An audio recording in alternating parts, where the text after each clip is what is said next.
Welcome to Batya on NewsNation. I'm Batya, and we begin by asking, what did we learn about America this week? On Thursday night, former FBI Director James Comey was indicted on charges of making a false statement to Congress and obstruction. The charges stem from denials Comey made under oath about whether he leaked or authorized someone else to leak to the press gossip that we now know was false, tying Donald Trump and his 2016 campaign and victory to Russian meddling. Now, Comey says he's innocent, but the Justice Department claims they have new evidence which proves that Comey lied, and a grand jury agreed that there was probable cause. To the left, the indictment represents a dark day in America. The Democrats and the mainstream liberal media believe that Comey's indictment is evidence of a justice system that's been weaponized against the president's enemies. They point to a social media post the president wrote on Saturday demanding that Pam Bondi go after his political enemies, including Comey. He wrote, "Nothing is being done. What about Comey? And we can't delay any longer." And to the left, the president's instruction to Bondi proves that we are in an authoritarian state where justice is no longer independent of the president's petty retributions. It's another example of the attack on the American way of life that has been unrelenting by Donald Trump and the sycophants who work for him. There's always been a separation between the political function of the White House and the president, and then the independent law enforcement function of the United States Department of Justice and the U.S. attorneys that operate under it. And suddenly the president essentially commanded one of his prosecutors to bring an indictment. This administration is it's cruel, it's chaotic, it's callous, and it most certainly is corrupt. As Comey himself put it, "My heart is broken for the Department of Justice, but I have great confidence in the federal judicial system. I'm innocent, so let's have a trial and keep the faith." But to the right, the exact opposite is true. The president's supporters had to suffer through 10 years of an overtly weaponized justice system that would stop at nothing until Trump was behind bars. And to them, Comey getting his comeuppance isn't revenge. It's justice for his own crimes. It's proof that no one is above the law. It's accountability for the destruction of the DOJ's independence that happened over the past decade in its pursuit of Donald Trump. For 10 years, the right warned Democrats of the dangerous precedent they were setting in their relentless pursuit of Donald Trump. Yet now the same people who waged that relentless lawfare against Trump are trying to blame Trump for the changes that they made to the norms of this country. The country is truly split on this. The left says the justice system has been weaponized this week by Donald Trump, while the right thinks, where have you been for the last 10 years? So who's right? Well, we won't know for sure until the evidence is released. But one thing we do know, both sides have a point. The Russiagate hoax and the ridiculous lawfare leveled against President Trump were the result of Democrats at every level and in every branch of government trying to imprison their political opponent because they feared that they couldn't beat him at the ballot box. This despicable effort, endorsed and carried out by an entire major political party, left an open wound in the MAGA base. And rather than acknowledge this, the left acted like it never happened. That kind of gaslighting is radicalizing.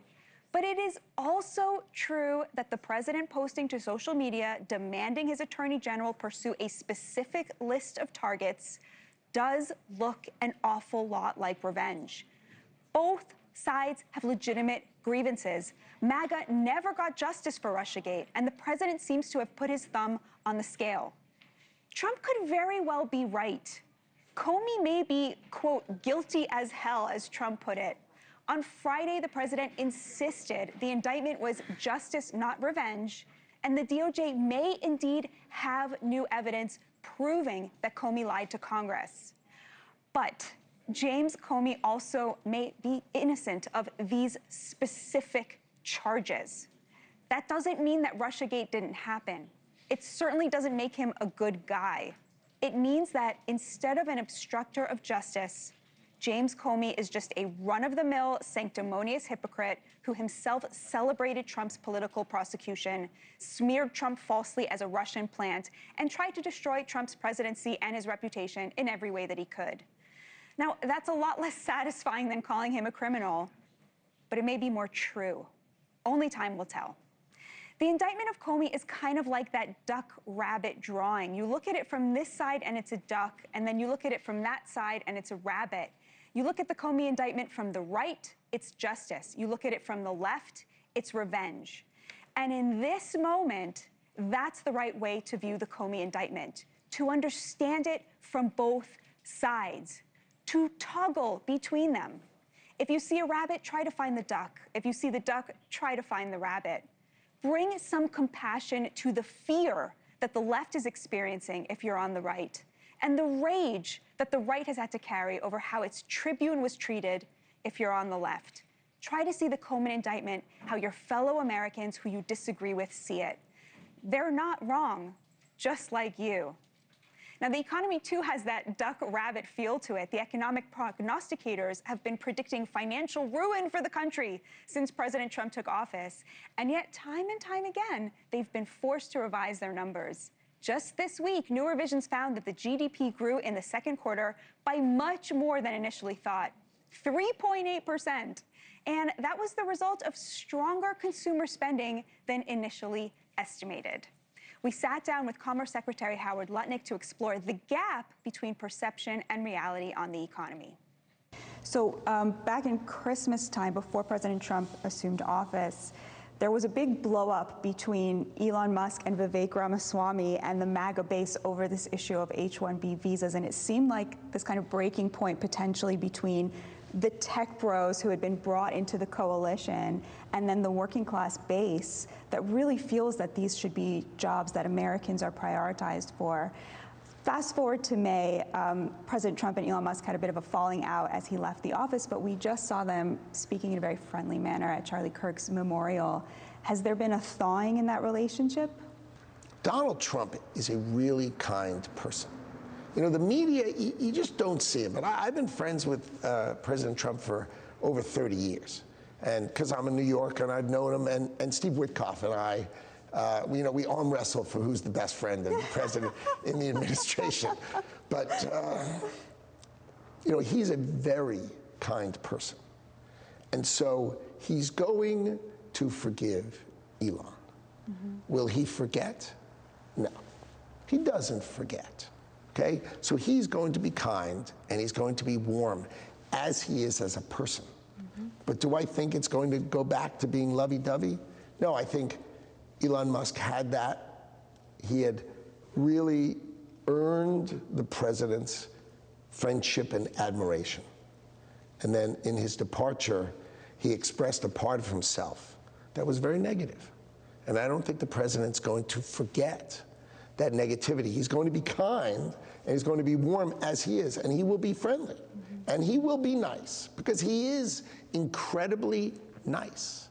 But do I think he's going to forget? I don't. You recently made news on the H-1B visa front. This is a big priority for the MAGA base.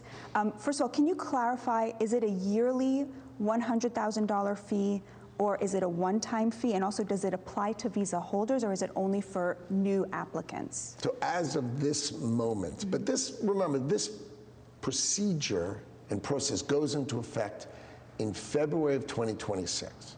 So my guess is going to be there are going to be a significant number of changes between now and 2026, right? But as of right now, there's going to be a one-time fee of $100,000 to get in, because the lottery, there was a lottery.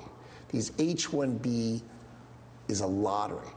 And I was talking to, yesterday I talked to the heads of the two of the top 5 tech companies in the world, and they said doing a lottery for skilled workers coming into America is bizarre. I mean, why, when you're trying to take in skilled workers, would you do it by a lottery? That just doesn't make any sense. So everyone agrees that the process, which was set up in 1990 and sort of butchered along the way, needs to change. But right now, what he's done is he's put $100,000 on for the application so that at least it shouldn't be overrun with these people. But I think you're going to see a real thoughtful change going forward. And that's what I expect will happen. There's going to be a variety of changes. They're talking about changes, how to get the lottery, should it still be a lottery, but that'll all be resolved. So we're seeing all these revisions up. You know, the economists were just dreadfully wrong about all of their worst prognostications, but also GDP is growing, S&P 500 reaching new heights. But the American people are not necessarily feeling that. In a lot of polls, people don't feel that things are getting better for them. Inflation is proving rather sticky. How can the American people expect, or when can they expect the price of groceries to go down? And how does the president plan to get their confidence back on the economy for everyday regular Americans before the midterms? So you start with drill, baby, drill, right? So for a huge percentage of America, the cost of gasoline, the cost of heating their house, right? These are core numbers. 30, 40% of their spending is energy. Drive down those energy prices, right? We have oil down in the 60s. The more energy we produce, which is key, nuclear, like clean, beautiful coal, which he talks about. Stop closing coal plants, right? And produce the power to drive down the costs for America. We're on that, and that is going quite well, right? You're seeing gas finally drop lower and lower and lower, so that's going to matter, right? Open markets, so that our farmers can be more successful and they can grow and have confidence that they can sell their goods around the world, will drive down our costs here. You've made some great trade deals. Really, really impressive stuff. Japan, the EU, the UK, markets that have been closed to very important American exports. Can we break any news? Is there anything new on the horizon? We still have Taiwan. That's a big one that's coming, I think, pretty soon. I expect to really be talking to them and sorting that out. What are we looking to get out of the Taiwan trade deal specifically? What are we looking to hear that you'll know it's time to make that deal? Well, the thing about Taiwan is they make like 95% of chips that we put in our phones, we put in our cars. They make 95% of our chips are made 9,000 miles away. That doesn't sound good. And by the way, it's 80 miles from mainland China. So and the Chinese have said, we're going to take Taiwan. Like, they're not even shy about it. So this is an issue. When I walked into this department, the United States of America had 2% market. We were producing 2% of the chips we need, and my objective when I leave is 40%. Now that's Herculean. Everybody tells me it's impossible. It would require investment in America of north of $500 billion. And we'd have to get everybody, and you have to get the whole supply chain, because imagine if you do A and B and C and you forget D. You don't really have an alphabet, right? You need the whole 26 letters. So we're going to bring the whole supply chain in. And that's my objective. So I think having Taiwan participate and agree to participate, see, that is the magic of the Trump administration of Donald Trump, because he can bring people to say, all right, if that's your goal, I'll help you achieve your goal, which is not natural for Taiwan, right? And what's natural for Taiwan is we produce 95%, we feel great about it. And, you know, Donald Trump would say, it's not healthy for you or healthy for us, because we protect you. And for us to protect you, come on, you need to help us achieve reasonable self-sufficiency. And I that's my imagine, though, on this question of protection, that they would be worried that if they lose that 95%, we would be less likely to protect them in the event of China, for example, taking military action. Is there some kind of security guarantee that they can expect in this trade deal? So in the trade world, it's called the silicon shield. Like, we need their silicon, the chips, so badly that we'll shield them, we'll protect them. And so my argument to them was, well, if you have 95%, how am I going to get it to protect you? You're going to put it on a plane? You're going to put it on a boat? We need enough production. So the idea that I pitched them was, let's get to 50-50. We're producing half, and you're producing half. We're still fundamentally reliant upon you because, you know, we can't live without the other half. So you've already alluded to the national security interest in a lot of the reshoring of manufacturing that the president's tariff regime is designed to do. But some reports suggest that we've lost up to 80,000 manufacturing jobs since the president took office. Walk me through that tension there, that contradiction. Well, it can't be true. I mean, sure, the first day, you walk in from the Biden administration, and what happens on the next Friday, they blame Donald Trump, which is silly, right? The tariff world is going to bring in the greatest building of advanced manufacturing. It's not the country's ever seen. It's not even possible, the scale. I mean, just what we talked about bringing semiconductors. That's $500 billion. $500 billion is going to be invested across AI by each company. You have companies saying, you had OpenAI say, I'm going to invest $1 trillion. I mean, these numbers are going to create so many manufacturing jobs. The stress in America is going to be, we have to train the 6.9 million able-bodied Americans who are sitting on the sidelines, right? Who didn't want to go to a liberal arts college. They didn't want to work in the marketing department of some company. They want to work with their hands. They want to get out there, and those jobs are coming. Defunded by President Obama, vocational training in high schools, by the way. Is this something we can see the Trump administration bring back? I think it's important to bring back, because when I was young, there were kids who really liked that.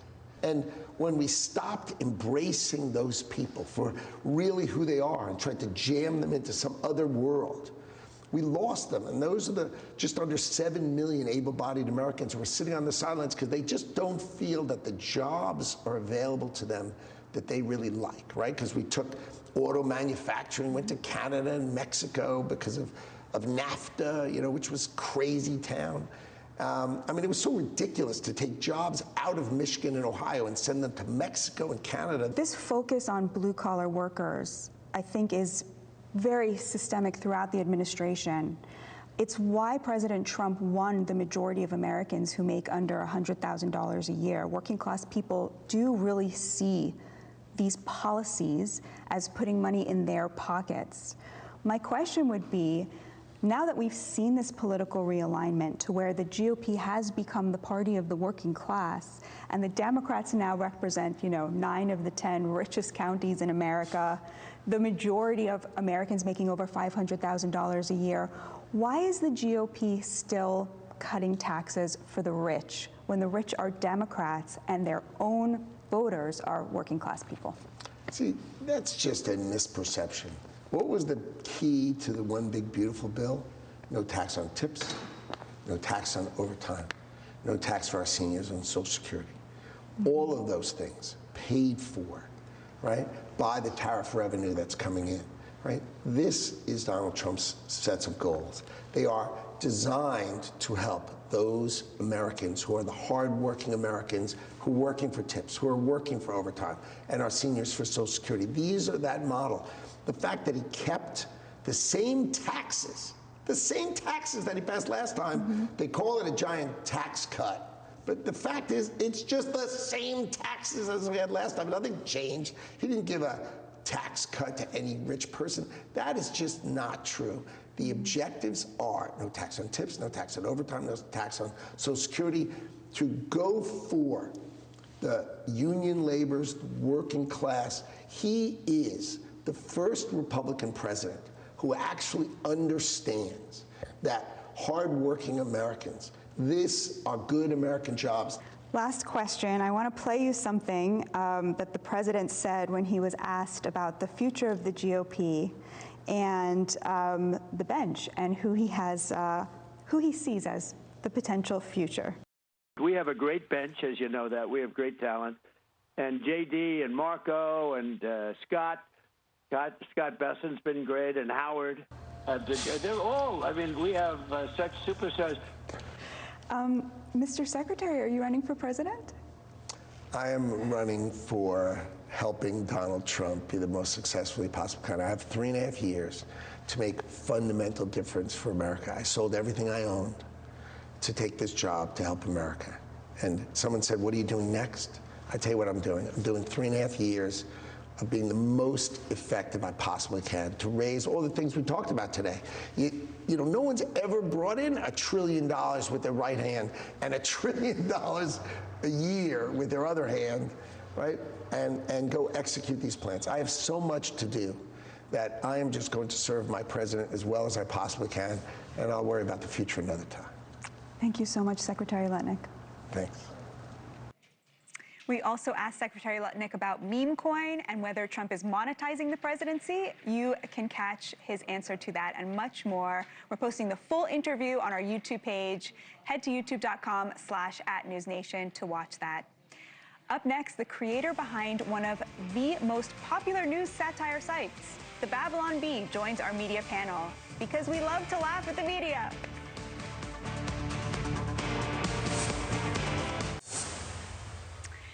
Time now for our Media Misses segment, the part of the show where we pause to look back at all the ways the media took a swing and missed, whether it be transparent, scripted apologies or calling for violence and then claiming that they didn't mean to call for violence, all the typical gaslighting the mainstream media is known for. But this week, instead of pointing out the absurd ourselves, we have the pleasure of a special guest behind viral videos like this one. I'm a time traveler from the year 2025, and I've come here to kill you, Hitler. Oh, not again. Why do all of you people want to kill me? Isn't it obvious? I'm a progressive, a liberal, a fighter for social justice. You want to use government power to force your ideas on the populace. Me too. You and I have nothing in common. What I'm saying is there are people in our time with dangerous ideas, and we need to silence them. Silencing those who disagree with you. I do that too. The Babylon Bee is a conservative satirical news site that bills itself as fake news you can trust, with posts ranging from Kamala does speaking tour to remind nation why Trump is president, to pregnant women begin downing Tylenol in hopes sons will start electric car companies and become billionaires. The humor is wholesome and often comes back to their faith. Their headline from Charlie Kirk's funeral, for example, read, Satan, I've made a huge mistake. Let's bring in our panel, Joel Berry, managing editor of the Babylon Bee, and Adam Mockler, Gen Z creator and host of Midas Touch. Welcome to you both so much. I'm so excited to talk to you about this. So Adam, you're on the left. Do you find the Babylon Bee funny? I did find all of those headlines funny. I can admire cleverness when I see it, but I almost feel like you could make that same exact Hitler commercial, but just replace the social justice warrior with a MAGA hat person and make it about Jimmy Kimmel. Like, hey, I don't really like comedians telling jokes about my favorite politician on air. Maybe we should silence that person. So maybe I should start a left-wing maybe I should hit up The Onion with that idea. Joe, I mean, how do you respond to that? What is the reaction you're trying to get from your audience when you create content like that? Well, yeah, our number one job is to make people laugh. That has to be goal number one. We never want to get too full of ourselves, like we consider ourselves like to be these prophets or have this important political platform that we need to preach to people. We want to make them laugh, and we're squeezing our point in there a little bit, and we want to make them think a little bit. But my most rewarding moments are when leftists or atheists, people who don't agree with us, will write to us and say, hey, I don't like what you stand for, and I don't agree with you. But that made me chuckle a little bit, push some air out my nose. So those are rewarding moments. So one of the things I love about your content is that, to me, it never reads as mean. And I want to hear if you agree with me about that, Adam. But in the context of, so Trump added a presidential walk of fame to the White House West Wing. This week it came out. We had video of it. It featured all of the former presidents. But instead of President Joe Biden, it featured the auto pen. So to me, I don't know, it was funny, but it read a little bit mean. Adam, what did you make of this and in general my assessment of Babylon Bee? My response was that, it's fine if Trump wants to do that, but I will only vote for the Democratic candidate in 2028 who replaces Trump's portraits with photos of him and Epstein. There's so many photos of Trump and Epstein next to each other. Trump has more photos of him and Epstein than I have of me and my own grandpa at this point. I swear to God. But, I mean, I think that being mean and satire is okay as long as you're making a broader point. I actually think the Babylon Bee is very clever. Like, every time I see your guys' stuff, it makes me chuckle. I respect it. And even if it is a little bit of mean, you guys are pushing a point, and it's respectable. It's funny because you guys make people on your side mad a lot, too. I mean, every once in a while you post one, and people on your side come after you, and I'm like, yeah, now you feel it.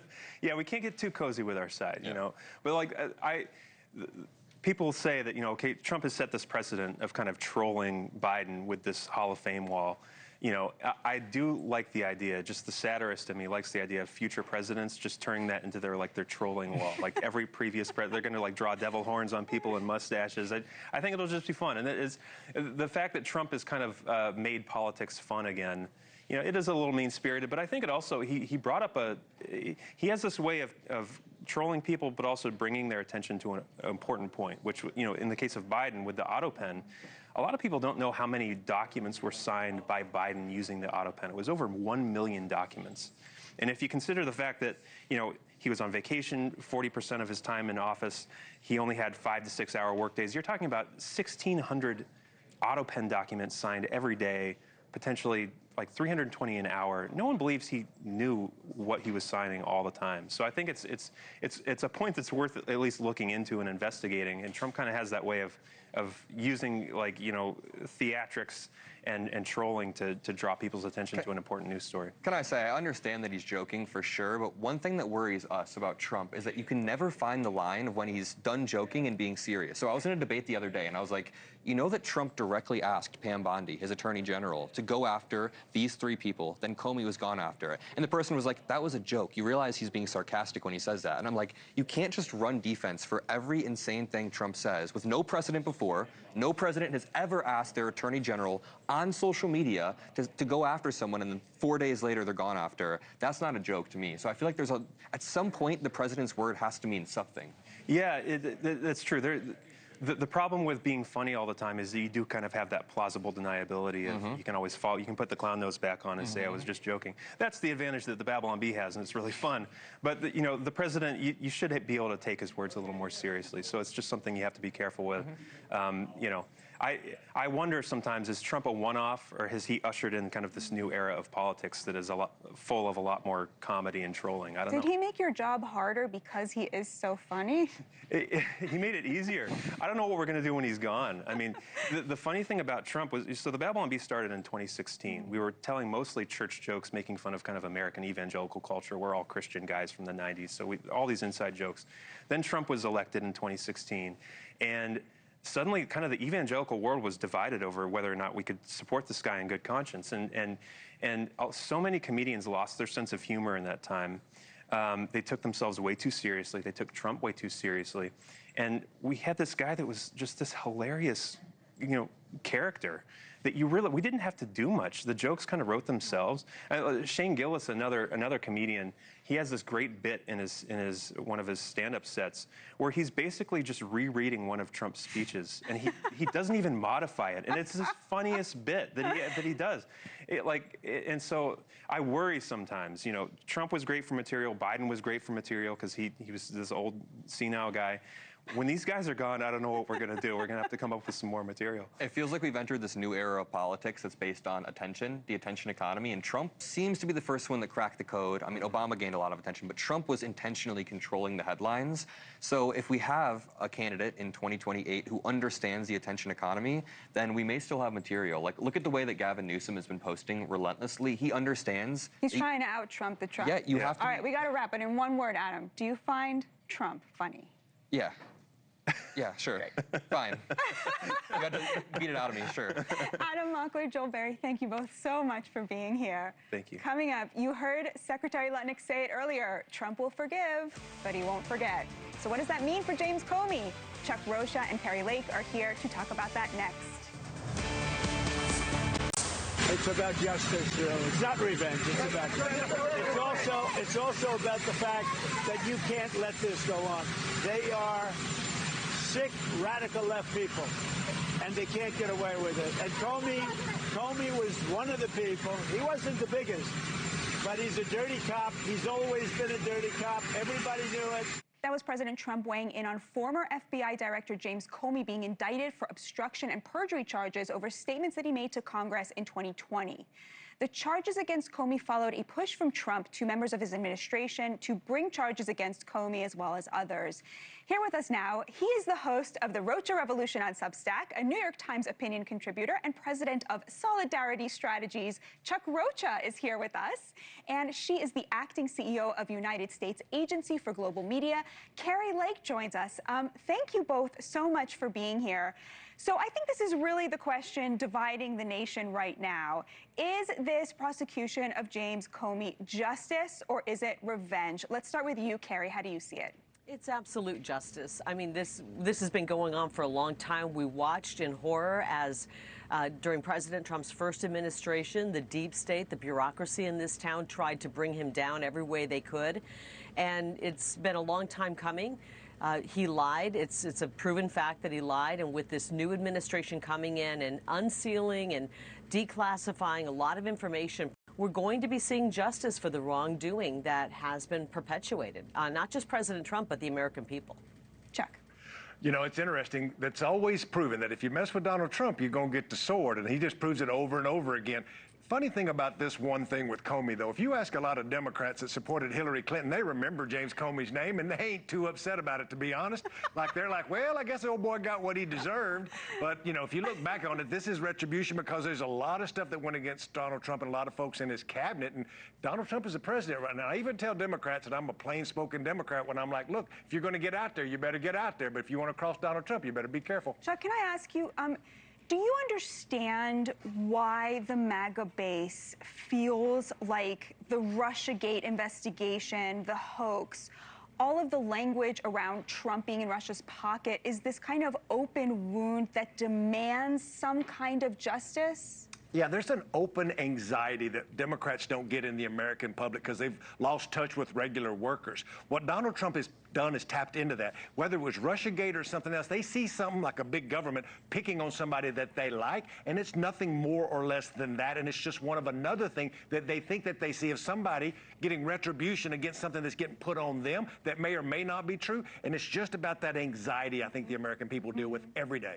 And Kari, can I ask you, do you understand how Democrats may have seen that Truth Social post from the president instructing Pam Bondi to go after people he perceives as his enemies as anxiety-inducing, as a sign that the DOJ is no longer independent? How do you respond to that? Can you understand where they're coming from? Well, I understand where the American people are coming from. I'm not really worried about politicians in this town. I'm worried about the American people. And the American people are saying, okay, we saw what happened with that first term. We saw how at every step of the way they were trying to bring down President Trump, make him ineffective, and really oust him. It was a coup that they were plotting and planning. And then we have a new term. We've gone through 4 years of living hell under the Biden administration. And all of this stuff is being declassified, and yet nothing is happening. I think President Trump was just saying, hey, listen, I'm hearing from a lot of Americans who have had it, frankly, up to here. What's going on? I don't think it was trying to force anybody's hand. It was just saying that the American people are getting impatient. We know there was wrongdoing, and we truly want justice. Chuck. The recent polling shows that also there's a segment of the electorate that thinks that this is overreach. Now, that will be the big argument heading into the midterm elections is who do they believe? Is Kari Lake right? And she could be, or is Chuck Rocha right thinking that that's an overreach? This will be the ongoing battle as you move into the midterms because Democrats have to say what we're going to do to make people's lives better. Republicans are going to do the same thing. And right now, this anxiety has never went away in the American electorate, and they're looking for somebody to blame. And this will be the TV commercials that you see because I'm going to say blame them. They're going to say blame us. But there's only one party really in power in all three branches of our government. Yeah, Kari, I wonder what you make of this. But Chuck, but hang on just a second. You know, that's fine and dandy to say that right now, but wait until the days and weeks start to roll out. Because when James Comey is indicted, And that means there's people who are willing to sing and talk a little bit about what was going on. I think this is going to unfold like the biggest onion, and this is one tiny layer of it. I think by the time the elections roll around, we're going to see Democrats saying this is ridiculous what was going on behind the scenes of this past administration, of Obama's administration, of Biden's administration. So we've just touched the tip of the iceberg on this. She could be absolutely right, or she could be absolutely wrong. If this does not go this way, if it goes the way that Kari Lake just said, it could be bad for Democrats. But if it does not go this way, and this is a risk by Republicans, it could be the other way. Look at the anxiety around the economy. I think that's where most of the American middle class is right now, and I think that's what they're going to be watching more so than anything. And to give Donald Trump credit, and I'm a Democrat that does it every now and then, is that he knew that in the election, and he tapped into that anxiety about the economy that Joe Biden hadn't done a good job at talking about. We have to get that back to win the midterms. Chuck and Kari, stick with us because next we find some common ground over former Vice President Kamala Harris's book tour and whether she seems ready to take any blame at all for her loss. Let's bring back our panel as we look to find some common ground. Chuck Rocha and Kari Lake, welcome back. All right. So this week saw the commencement of the book tour of one former Vice President Kamala Harris. Her book is called 107 Days. Let's take a look at a little bit of the media that she did this week. Do you think that writing this book could have burned some bridges, though, that could help you politically? No, and that's not my intention, and I hope not. You know, if you're talking about the chatter about who I talk about, we have nothing but stars as far as I'm concerned in the party. And I talk glowingly about who they are and what they are contributing. I'm a loyal person. And I didn't fully appreciate how much people wanted to know there was a difference between me and President Biden. I thought it was obvious. Chuck, have you been enjoying the Vice President's book tour? It's just like if I had a little bit of a wound and you had some salt and you were just kind of rubbing it in a little bit. Look, there's some facts out there. And the facts are, and I'm one of those truth tellers when it comes to Democrats, is that we underperformed in about 96% of all the counties across America than 4 years ago with Joe Biden. That means we didn't have a very good election. And we have another election and a chance to do something in a year and a half with the midterms, then again another presidential elections. I don't think looking back and rehashing the worst election we ever had, I think it's time to be looking at what the party needs to do to move forward. How do we combat Republicans? How do we take them on in a real narrative? How do we win back working class voters, for God's sakes? And I don't think this is how we do it. Kari, what was your reaction to seeing Kamala Harris rehashing her? Be easy, Kari. Be easy on me. Gosh. Oh, boy. How much time do we have? You know, I guess Kamala salad is back on the menu, and I couldn't be happier, to be honest. If this is the best the Democrats can roll out, we will permanently be a America First Republican country, which I think we're heading that way. The people are just tired of the policies. Frankly, frankly, she can't speak very well. That's kind of a given. She's awkward, strange, and all of that. But put all that aside. Just look at the policies, the wide open border, millions of people pouring in, terrible employment numbers, inflation that was sky high, wars. It was just one disaster after the next, the fentanyl crisis. And now President Trump's doing cleanup, and it's a huge job. And thankfully, we have someone incredibly competent sitting in the White House, not too far from where I am right now. So even if she was the most eloquent person in the world, I'm sorry, Chuck, the Democrat policies just do not work for the American people, and that is their problem. No matter who they roll out, Gavin Newsom, Kamala Harris, Buttigieg, any of these people, doesn't matter if your policies are anti-American and bring about terrible economic situation for the American people as well. I've been running Democratic campaigns for 36 years. I grew up in a trailer house in East Texas to a single mother. And let me explain to Democrats why I joined the party. And pay attention to what the words I'm going to say, because they're going to sound familiar. I went to work at a tire factory when I was 19, and I joined the Democratic Party to fight trade deals, to keep jobs in America, to stop the rigged system that I thought folks that went to college and had a lot of money had over me. I was paying lots of taxes on my overtime, but I didn't see any jobs coming back to my community. And all of that is the reason I joined the Democratic Party. Think about that today in the way the Democrats talk. That does not sound like the party. We've got to get back to that, because at our core, that's who we are as a party, but we never talk about that part of the reason I joined the party. But Chuck, that sounds a lot like Donald Trump. That's the point I'm making. Okay, great. Just reach your hands out. All right, go ahead, Kari. Come here, Chuck. Reach your hands out. God, you're going to get me in so much trouble. We welcome you. No, I'm just saying Democrats got to get back to that. But why? Okay, Chuck, but why? I mean, if Donald Trump is literally saying the things that made you a Democrat all those years ago, why not join hands with Kari Lake and the MAGA movement and join the Republican Party today? You know, when I went into this party and I started running campaigns, I go back to running Ann Richards' governor's race way back in the day. I'm just saying that I watch Democrats on Capitol Hill, in my opinion, fight for workers every single day, but we have stopped talking about it, and Donald Trump and Republicans do talk about it more than they ever have in my 36 years. That's why you've seen this steady erosion of working class folks over to the Republican Party. It doesn't mean that they're there forever. They're looking for results, and this is what they want to see, and Democrats, we can win these folks back. You didn't answer my question. But why not join the MAGA effort to represent working class people? I don't think that's where their hearts are. I think they want them just for their votes, in my opinion. Kari. Well, I 100%, 1,000% disagree with that. Look what President Trump's doing. He's using these trade deals to bring back manufacturing. And of course, the media's been lying about what he's doing. But, you know, we're going to see the furniture manufacturing coming back to places like North Carolina. He was talking about that a little bit in the last 24 hours. We're going to see manufacturing. We're going to see a revival of the U.S. automaker. We are bringing back manufacturing. And, you know, the Democrats, even if they did start talking about jobs and what's affecting the American worker, their policies just don't align with the American worker anymore. President Trump is the most pro-labor, pro-worker president I think we've ever had in my entire lifetime. Final word, Chuck. Look, I think that there's a lot that I'm one of those Democrats where if I could agree with folks, I'll agree with them, and if I don't, I don't. I do think the Democrats have the best path forward in trying to empower the American worker. We've got to talk about it, but we have to deliver on the talk, and that's the final line. All right, so if it's not Kamala Harris, who's the future of your party? There's so many good folks out there. Like, I think that there's lots of senators and congressmen. I would draw the attention to Gabe Vasquez in southern New Mexico, somebody like that, a Latino who's not scared to go hunting and fishing every weekend, who talks about workers and sounds a lot like Chuck Rocha. I think that could be it.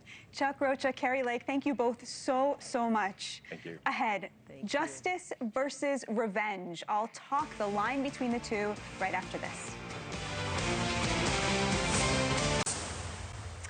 We began the show with what we learned about America this week, and we end it with what we're looking toward next week. Is the indictment of former FBI Director James Comey on charges that he lied to Congress justice or revenge? Trump called him, quote, one of the worst human beings this country has ever been exposed to on Truth Social on Thursday, and you can see why Trump feels that way. But is this justice or a vendetta? Commerce Secretary Howard Lutnick told me President Trump forgives, but he does not forget. And that reminded me of Erica Kirk, Charlie Kirk's widow, who stood before millions and told the nation that she forgave her husband's killer because it was what her religion demanded. This coming week, Jews across the world will fast for Yom Kippur and pray to God to forgive our sins. We will ask not for justice, but for mercy. We will read the prayer from Psalms, if you hold us to account for all of our sins, God, who could possibly survive? Yours is forgiveness. There's a fine line between no one is above the law and revenge. And I would urge us to keep that in mind, to keep the faith that wherever our own sense of where that line is, good-hearted Americans may differ from us. Thank you all for joining me today. I look forward to hearing from you and exchanging ideas in the future. May God bless and protect you and the United States of America. Thank you for watching. Subscribe below and download our NewsNation app right now on your phone, and you will get fact-based, unbiased news for all Americans.